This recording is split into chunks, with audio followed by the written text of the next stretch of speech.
Hi everyone, welcome back to my channel. ಇವತ್ತಿನ ವಿಡಿಯೋದಲ್ಲಿ ನಾನು ಒಂದು ನ್ಯಾಚುರಲ್ ಆಗಿ ಹೇರ್ ಕಲರ್ ನ ನಾವು ಮನೆಯಲ್ಲೇನೆ ಹೇಗೆ ಈಸಿಯಾಗಿ ಮಾಡ್ಕೊಳ್ಬಹುದು ಅಂತ ಹೇಳ್ಬಿಟ್ಟು ತಿಳಿಸ್ಕೊಡ್ತಾ ಇದ್ದೀನಿ.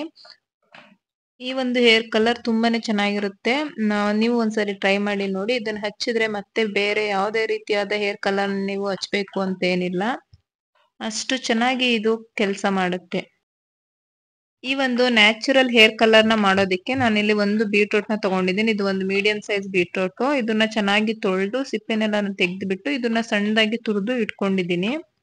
ನೋಡಿ, ಈ ರೀತಿ ತುರಿದು ಇಟ್ಕೊಂಡಿದ್ದೀನಿ. ನೀವು ಆದಷ್ಟು ಬೀಟ್ರೂಟ್ ನ ಕೆಂಪು ಕಲರ್ ಅಲ್ಲಿ ಇರುವಂತದ್ನೇ ತಗೊಳ್ಳಿ, ಅವಾಗ ಕಲರ್ ಕೂಡ ಚೆನ್ನಾಗಿ ಬರುತ್ತೆ. ನೆಕ್ಸ್ಟ್ ಇವಾಗ ಇಲ್ಲಿ ಒಂದು ಜಾರ್ ತಗೊಂಡು ಅದಕ್ಕೆ ಏನ್ ತುರಿದು ಇಟ್ಕೊಂಡಿದೆ ಬೀಟ್ರೂಟ್ ನ ಅದನ್ನೆಲ್ಲಾನು ಇಲ್ಲಿ ಸೇರಿಸ್ಕೊಂಡು, ಬೇಕು ಅಂದ್ರೆ ಸ್ವಲ್ಪ ನೀರ್ ಹಾಕೊಂಡು ಆದಷ್ಟು ನುಣ್ಣಿಗೆ ಇದನ್ನ ರುಬ್ಕೊಳ್ಬೇಕಾಗತ್ತೆ.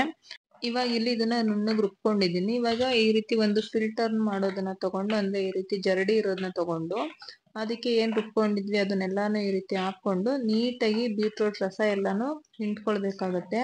ಈ ರೀತಿ ಸ್ಪೂನ್ ಅಲ್ಲಿ ಪ್ರೆಸ್ ಮಾಡಿ ಹಿಂಡ್ಕೊಳಕ್ ಆಗ್ಲಿಲ್ಲ ನಿಮ್ಗೆ ಅಂತ ಹೇಳಿದ್ರೆ ಕೈಯಲ್ಲೇನೆ ನೀಟಾಗಿ ಹಿಂಡ್ಕೊಳ್ಬಹುದು. ಇಲ್ಲಾಂದ್ರೆ ಒಂದ್ ಯಾವ್ದಾದ್ರು ಬಟ್ಟೆಯಲ್ಲಿ ಹಾಕೊಂಡು ನೀಟಾಗಿ ಬೀಟ್ರೂಟ್ ರಸ ಎಲ್ಲಾನು ಕಂಪ್ಲೀಟ್ ಆಗಿ ತಗೊಳ್ಬೇಕಾಗತ್ತೆ. ಬೀಟ್ರೂಟ್ ರಸ ಆದಷ್ಟು ಈ ರೀತಿ ಗಟ್ಟಿಯಾಗಿರ್ಬೇಕು, ಜಾಸ್ತಿ ನೀರು ಮಾಡ್ಕೊಳ್ಳೋದಕ್ಕೆ ಹೋಗ್ಬೇಡಿ. ಇವಾಗ ಮತ್ತೆ ಅದೇ ಜಾರ್ಗೆ ಒಂದ್ 10 ದಾಸವಾಳ ಎಲೆಗಳನ್ನ ನಾನಿಲ್ಲಿ ತಗೊಂಡಿದ್ದೀನಿ. ಇದನ್ನ ಚೆನ್ನಾಗಿ ತೊಳೆದು ಅದ್ರಲ್ಲಿರೋ ಧೂಳು ಮತ್ತೆ ಹುಳಗಳೇನಾದ್ರೂ ಇದ್ರೆ ಎಲ್ಲ ಕ್ಲೀನ್ ಆಗಿ ಹೋಗ್ಲಿ ಅಂತ ಹೇಳ್ಬಿಟ್ಟು ಚೆನ್ನಾಗಿ ತೊಳೆದು ಬಳಸ್ಕೊಳ್ತಾ ಇದ್ದೀನಿ. ಅದ್ರ ಜೊತೆಗೆ 1 ಸ್ಪೂನ್ ಆಗುವಷ್ಟು ಕಾಫಿ ಪುಡಿನ ಸೇರಿಸ್ಕೊಳ್ತಾ ಇದ್ದೀನಿ. ನಿಮ್ ಮನೇಲಿ ಯಾವ್ದು ಕಾಫಿ ಪುಡಿ ಅವೈಲಬಲ್ ಇರುತ್ತೋ ಅದೇ ಕಾಫಿ ಪುಡಿನ ನೀವು ಇಲ್ಲಿ ಬಳಸ್ಕೊಳ್ಬಹುದು. ಇದು ಸ್ವಲ್ಪ ನೀರ್ನ ಸೇರಿಸ್ಕೊಂಡು ಈ ರೀತಿ ನುಣ್ಣಗೆ ರುಬ್ಕೊಳ್ಬೇಕಾಗತ್ತೆ. ನೈಸ್ ಆಗಿ ಬರ್ಬೇಕು, ಒಂದು ಜೆಲ್ ತರ ಇದು ರೆಡಿ ಆಗ್ಬೇಕು. ಇವಾಗ ಇದು ರೆಡಿ ಆಗಿದೆ, ಈ ರೀತಿ ಪೇಸ್ಟ್ ಆಗ್ಬೇಕಿದು. ಇವಾಗ ಸ್ಟವ್ ಮೇಲೆ ಒಂದು ಈ ರೀತಿ ಪ್ಯಾನ್ ಇಟ್ಕೊಂಡು ಇಲ್ಲ ಬಾಣ್ಲೆ ಇಟ್ಕೊಂಡು ಒಂದು 2 ಸ್ಪೂನ್ ಆಗುವಷ್ಟು ನಾನಿಲ್ಲಿ ಮೆಹಂದಿ ಪುಡಿನ ತಗೊಂಡಿದ್ದೀನಿ. ಯಾವ್ದಾದ್ರು ಬ್ರ್ಯಾಂಡ್ ಮೆಹಂದಿ ಪುಡಿ ಆಗುತ್ತೆ. 2 ಸ್ಪೂನ್ ಅಷ್ಟು ಮೆಹಂದಿ ಪುಡಿನ ತಗೊಂಡು ಅದಕ್ಕೆ ಏನು ಬೀಟ್ರೂಟ್ ರಸ ತೆಗೆದಿಟ್ಕೊಂಡಿದ್ವಿ ಆ ರಸನ ಸೇರಿಸ್ಕೊಂಡಿದ್ವಿ. ಚೆನ್ನಾಗಿ ಇದನ್ನ ಮಿಕ್ಸ್ ಮಾಡ್ಕೊಳ್ಬೇಕಾಗತ್ತೆ. ಈ ಸಮಯದಲ್ಲಿ ಬೀಟ್ರೂಟ್ ರಸ ಏನಾದ್ರು ಕಡಿಮೆ ಆಗಿದೆ, ಮಿಕ್ಸ್ ಆಗ್ತಿಲ್ಲ ಅಂತ ಹೇಳಿದ್ರೆ ಸ್ವಲ್ಪ ನೀರ್ನ ಆಡ್ ಮಾಡ್ಕೊಳ್ಬಹುದು. ನನಗೆ ಸಾಕಾಯ್ತು ಬೀಟ್ರೂಟ್ ರಸ. 2 ಸ್ಪೂನ್ ಮೆಹಂದಿ ಪೌಡರ್ಗೆ 1 ಬೀಟ್ರೂಟ್ ಫುಲ್ ನನಗೆ ಸಾಕಾಯ್ತು. ಇದನ್ನ ಇದೇ ರೀತಿ ಚೆನ್ನಾಗಿ ಪೌಡರ್ ಎಲ್ಲ ಮಿಕ್ಸ್ ಆಗ್ಬೇಕು ಬೀಟ್ರೂಟ್ ರಸದ ಜೊತೆ. ಆ ರೀತಿ ಇದನ್ನ ಚೆನ್ನಾಗಿ ಮಿಕ್ಸ್ ಮಾಡ್ಕೊಳ್ಬೇಕಾಗತ್ತೆ. ಸ್ಟವ್ ಲೋ ಫ್ಲೇಮ್ ನಲ್ಲೇ ಇರ್ಬೇಕು ಈ ಹಂತದಲ್ಲಿ. ಉದ್ದ ಕೂದಲು ಏನಾದ್ರೂ ಇದೆ ನಿಮ್ಗೆ ಅಂತ ಹೇಳಿದ್ರೆ ಇಲ್ಲಿ ನಾನು ಏನೇನೋ ಬಳಸ್ಕೊಂಡಿದೀನಿ ಅದನ್ನೆಲ್ಲ ನೀವು 1-2 ಸ್ಪೂನ್ ಎಕ್ಸ್ಟ್ರಾ ಹಾಕೊಳ್ಬೇಕಾಗತ್ತೆ.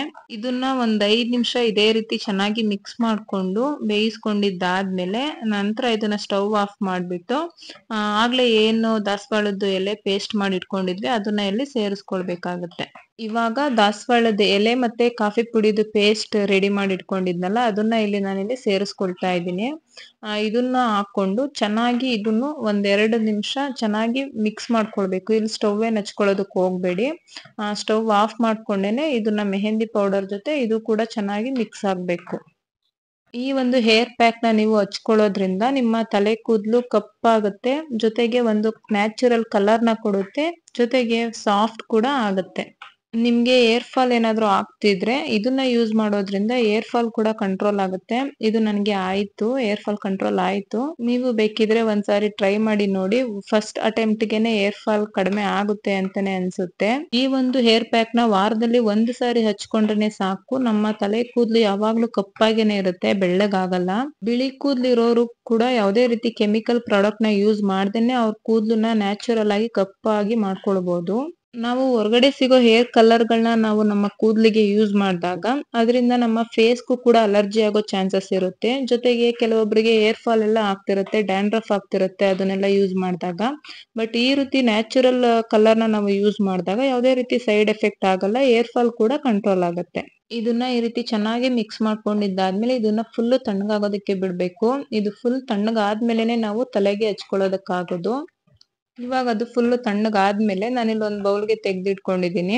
ಇವಾಗ ಇದು ನಮ್ಮ ಏರ್ ಪ್ಯಾಕ್ ರೆಡಿ ಆಯ್ತು. ಇದನ್ನ ಆರಾಮಾಗಿ ಇವಾಗ ನಾವು ಯಾವುದೇ ಭಯ ಇಲ್ಲದೆ ನಮ್ಮ ಕೂದಲಿಗೆ ಹಚ್ಕೊಳ್ಬಹುದು. ಇದನ್ನ ಹಚ್ಚಿ 1-2 ಗಂಟೆಗಳ ಕಾಲ ಅದನ್ನ ಡ್ರೈ ಆಗೋದಕ್ಕೆ ಬಿಡ್ಬೇಕು. ನಂತರ ಅದನ್ನ ಬರೀ ನೀರಲ್ಲಿ ವಾಶ್ ಮಾಡ್ಕೊಳ್ಬೇಕಾಗತ್ತೆ.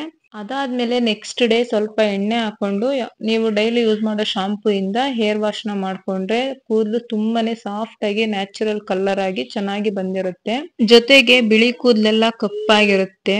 ನಿಮ್ಗೆ ಟೈಮ್ ಇದ್ರೆ ಏನಾದ್ರೂ ಇದನ್ನ ಇವತ್ತು ರೆಡಿ ಮಾಡಿ ಇಟ್ಕೊಂಡು ನೆಕ್ಸ್ಟ್ ಡೇ ತಲೆಗೆ ಅಪ್ಲೈ ಮಾಡ್ಕೊಳ್ಳೋದ್ರಿಂದ ಕಲರ್ ಇನ್ನ ಚೆನ್ನಾಗಿ ಬರುತ್ತೆ, ಬ್ಲಾಕ್ ಆಗಿ ಬರುತ್ತೆ. ನೋಡುದ್ರಲ್ವಾ ಎಷ್ಟು ಈಸಿಯಾಗಿ ನಾವು ಯಾವುದೇ ರೀತಿ ಕೆಮಿಕಲ್ ಇರೋ ಪದಾರ್ಥಗಳನ್ನ ಯೂಸ್ ಮಾಡ್ದೇನೆ ನ್ಯಾಚುರಲ್ ಆಗಿರುವಂತಹ ಒಂದು ಹೇರ್ ಕಲರ್ ನ ನಾವು ಹೇಗೆ ರೆಡಿ ಮಾಡ್ಕೊಳ್ಬಹುದು ಅಂತ ಹೇಳ್ಬಿಟ್ಟು. ಈ ವಿಡಿಯೋ ನಿಮ್ಗೆ ಯೂಸ್ಫುಲ್ ಅನ್ಸಿದ್ರೆ ಪ್ಲೀಸ್ ಒಂದು ಲೈಕ್ ಮಾಡಿ. ವಿಡಿಯೋ ನೋಡ್ತಿರೋರೆಲ್ಲ ಪ್ಲೀಸ್ ಈಗಲೇ ಒಂದು ಲೈಕ್ ಮಾಡಿ, ಮತ್ತೆ ನಿಮ್ಮ ಫ್ರೆಂಡ್ಸ್ ಅಂಡ್ ಫ್ಯಾಮಿಲಿಗೂ ಕೂಡ ಶೇರ್ ಮಾಡಿ. ಸಬ್ಸ್ಕ್ರೈಬ್ ಮಾಡದೆ ನೋಡ್ತಿದ್ರೆ ಪ್ಲೀಸ್ ಸಬ್ಸ್ಕ್ರೈಬ್ ಮಾಡ್ಕೊಂಡು ನನಗೆ ಸಪೋರ್ಟ್ ಮಾಡಿ. ಬಾಯ್.